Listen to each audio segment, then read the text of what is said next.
Hello world, allow me to introduce to you Mr. SkellyTed. Shake hands. Yeah, Mr. SkellyTed is an acquisition from Oxfam. I saw him and fell in love, basically, and he's decided to choose a couple of albums for me to review for y'all today. The first one he's chosen is Madonna, True Blue, and this is from 1986. It's basically, to be serious, I heard Live to Tell on the radio this morning and then thought, oh, fancy giving that album a spin. I loved Madonna in the 80s. However, I haven't played her for a little while now. She was absolutely ubiquitous. She was everywhere, folks.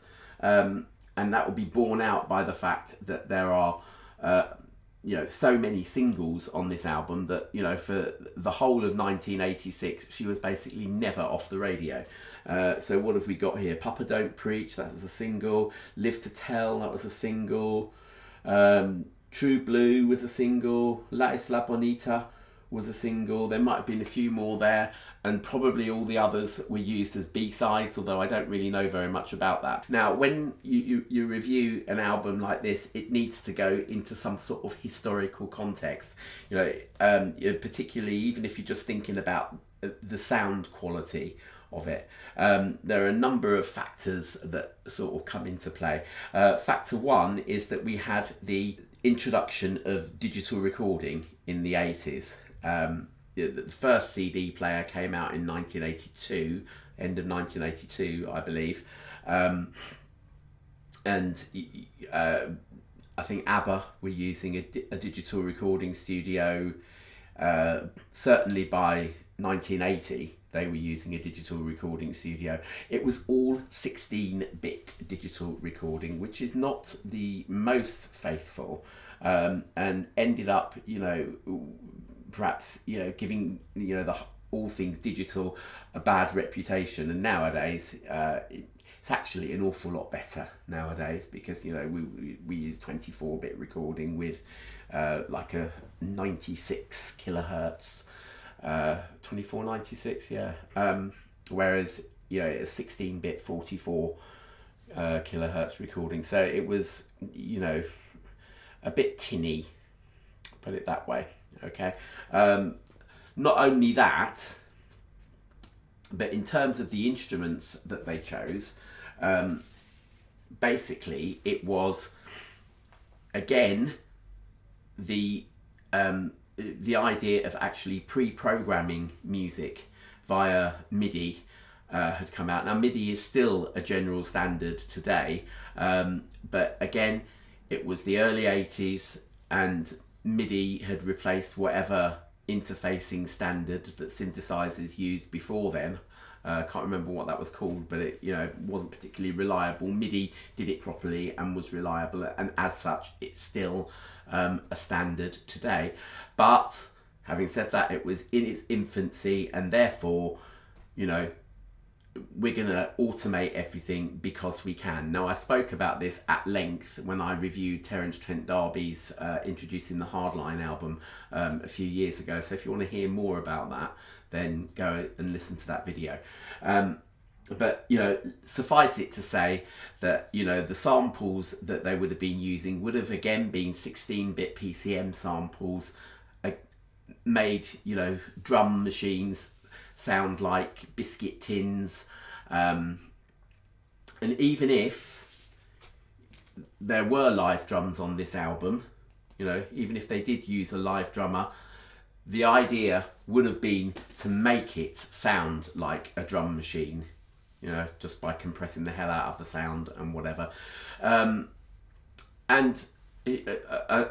third factor when we're considering the sound quality would be to do with the mastering, because the predominant format in this time, for it was the first time that the pre-recorded cassette outsold vinyl LPs, and so any kind of mixing and mastering and stuff would have been to try and highlight the advantages of and sort of smooth over the disadvantages of the cassette format.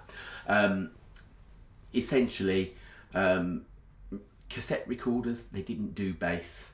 Sorry to say, they really didn't do bass. And you know, the actual sort of sound output levels were very feeble, and so therefore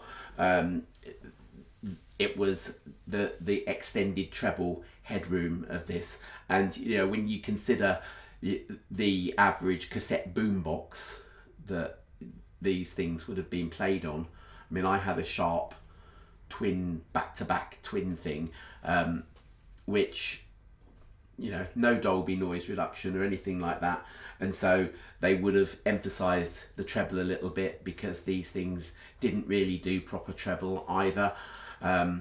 So yeah, and because although chrome tape was a better formulation than ferric tape, type 1 tape, but it tended to err towards the treble as well, whereas ferric tape was, you know, more, I suppose, bassy, but actually read muffled rather than bassy. So the whole production would have been, you know, it's the same with Michael Jackson's Bad LP, for example. Again, it's another one where the whole production is actually really geared towards sounding reasonable on a cassette boombox. Having said all that, from the second that I put this on my Riga RP8 turntable with my lovely Anya cartridge, I was just hit by the fact that whereas the strings on Papa Don't Preach right at the very beginning had always sounded, you know, from what I remember from like the 80s and stuff, I was expecting these screechy things, but actually they are full-bodied.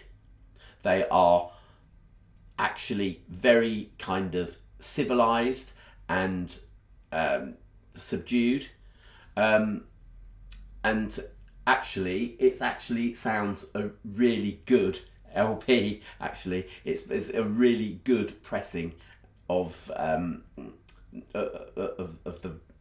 material.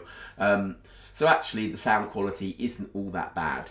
The only kind of elements that betray the fact that it would have been conceived as, you know, predominantly a cassette album is the fact that the drums are very tinny, you know, basically Rice Krispies and biscuit tins. And, you know, rather than harp on about the disadvantages of that, it just became trendy. It just became trendy to have this kind of biscuit tinny sound. I think it's a bit of a shame, actually, because so much pop music in those days kind of lost their rhythm, you know, particularly when you've got the digga digga digga digga digga digga digga synthesizers going on there. Like, for example, Where's the Party, which, you know, by the time we get to the chorus, usually you'd add strings or, you know, a tambourine or something like that. But what have we actually got? Digga digga digga digga digga digga digga, an extra layer of them. So it's very much a product of its time, really. I actually really like this album. I do think that Madonna, you know, has done the absolute kind of pop ideal here, which is to take the absolutely banal and make it into some sort of, you know, art form. You know, a song like Papa Don't Preach, the lyrics to it, rhyming me with family. I'm just having a little looky here. Yeah. Actually, this is quite interesting. I hadn't actually looked at the session musicians that played on this, but I mean, you know, it does actually sound like they did use drum kits on here. But as I say, the idea would have been to make them sound like a drum machine, because of, you know, the disadvantages, I think, of the medium that they were intended for. You know, make them sound that kind of tinny biscuit tin way, and they lose their thwack. That's the trade-off that you get. You know, that real kind of, you know, when someone hits a drum, you feel it there, and you don't with this album. Am I actually making any sense? I don't know. Anyway, so I was talking about her lyrics, you know, rhyming wrong with strong, and so yeah, it's banal, it's twee, it's not exactly highbrow, but you know, when you couple it with the story that she's weaving here, it kind of lifts it out of the ether, you know. Another song on here that I think is an absolute work of genius is the title track, True Blue. Just basically 4 chords repeated over and over again. Yes, there is a little middle 8 where it deviates, the No More Sadness, We Kissed It Goodbye bit, but yeah, essentially it's just that sort of chord 1, chord 6, chord 4, chord 5, basically C, A minor, F and G. You know, that kind of level, and you know, repeated over and over again. You've got 3 different melodies that kind of get superimposed onto that. You know, the verse and the chorus essentially are this this sequence repeated over and over again, just with a different tune over the top, and then the backing vocals, the This Time I Know It's True Love bit, makes that sort of melody number 3, and it's actually really well put together. You know, I know it's, you know, intended to hark back to the 1950s in its kind of style, but yeah, it's actually, I think, you know, a true work of genius. If you haven't heard this album for a long time, folks, listen to it. It's actually quite good. Now, going from, you know, bubblegum pop, perfect bubblegum pop, the ridiculous, as it were, to the sublime. The second album, sorry, I'm struggling with this. Should we get rid of that? We'll do it in a minute. The second album that Mr. SkellyTed has chosen is Shack. Here's Tom with the Weather. It's from 1983. It's a follow-up to their 1999 album, which was called HMS Fable. And I hope I just said that year right. It's 2003. I hope I didn't say 1983. I might have done. Oh, never mind. Whatever. Just get on with it, Mark. Okay. The group were formed in 1987. They consisted of 2 brothers with the surname Head, John and Mick Head, I think. And I'm assuming that is them. Very Liverpool tenementsy sort of thing. But whereas the previous album, HMS Fable, was quite Britpoppy influences and stuff, I suppose, because it was, you know, late 90s. It was the kind of tail end of Britpop, but you know, it was still very much, you know, a thing. This album harks back to their sort of real influences, which are talking the sort of San Francisco-y kind of 60s pop, particularly Arthur Lee and his band Love. You would be forgiven for thinking that you were actually listening to Love at some points on here. If you've ever heard the album Forever Changes,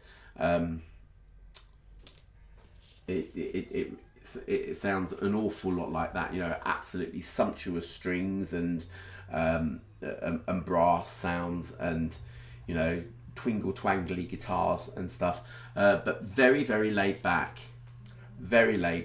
you know, and in complete contrast to Madge over here, with her tinny drums and stuff like that. Yes, you have got drums here.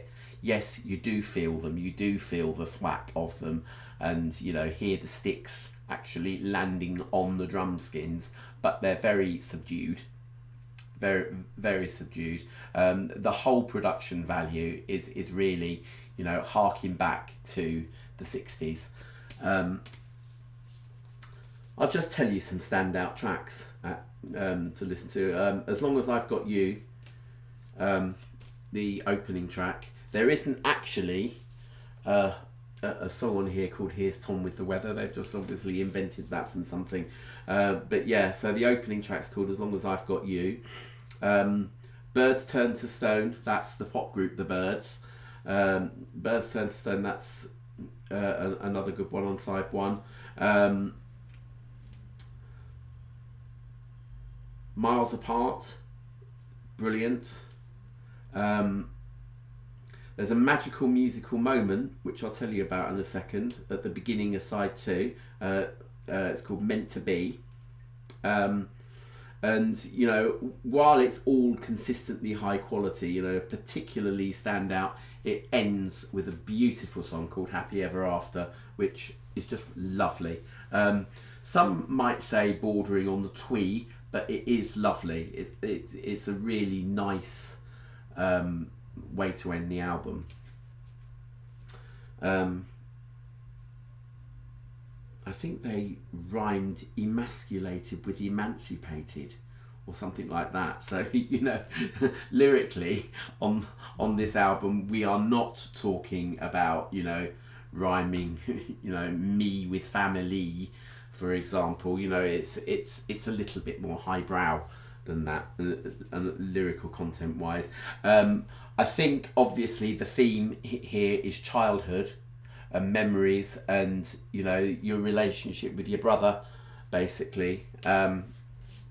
So that's kind of the lyrical content of it. But this song, Meant to Be, I've spoken a lot about how, you know, particularly in my magical musical moments, how the elements of tension are built up in music, and there's just this absolutely beautiful moment of tension and release, and it's like a slow release. It's like you know, the way that a banana is better than you know, a donut in terms of giving you energy, because the donut will crash in fast and crash out equally as fast, whereas the banana is a slow increase of energy, and, you know, and then it kind of you know, crashes out, or doesn't actually crash out, slow release as well.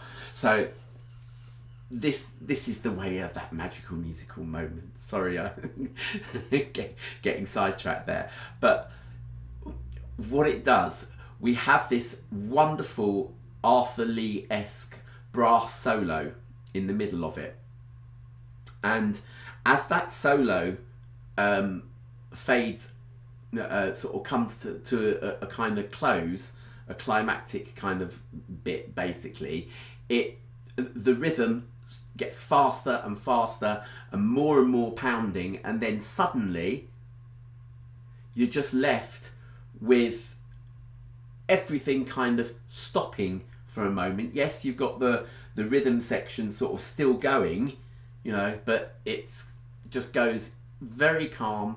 You know, the chord pattern moves, and you've got this string, these strings that are just holding the same note over the top of these chords, creating some discordance there. But so you've got this dun dun dun dun sort of pounding part, and then suddenly it just, whoa, it kind of stops. But you've still got that tension going because of the strings, and then suddenly those strings fade away, and you're just left back into the chord riff that it's based on, and it's just wonderful. It's just an absolutely magic moment there. It just sends absolute shivers. So I would, again, strongly recommend that if you haven't heard it already, then listen to it, you know. And unlike Madge, who I think really needs this vinyl, because it does reward a good hi-fi system. Let's get her back again. But it, you know, it does reward a good hi-fi system. because basically it was an album that's been mixed for compromises. So I wouldn't necessarily recommend that one goes on to Apple Music and tries to stream this. I don't know whether or not they've done a remaster of it. They probably have by now, but you know, if it's you know, the original master, it's best off on vinyl. It really is. It's got so much more depth and body to it on vinyl, and yes, this one, go onto Apple Music and listen to it. You're safe. You're absolutely safe. It's not loudness ward. It's not it's not overt in any kind of way. It's just absolutely timeless. You know, Madonna, she's great, brilliant songs and whatever, but it dates. This does not date. It's just beautiful. You know, even though I said, you know, it's a hark back to the 60s, it's still timeless. It's absolutely wonderful, you know, in the sense that Love's Forever Changes album is also timeless. And with that, I will say goodbye. Say goodbye, Mr. SkellyTed.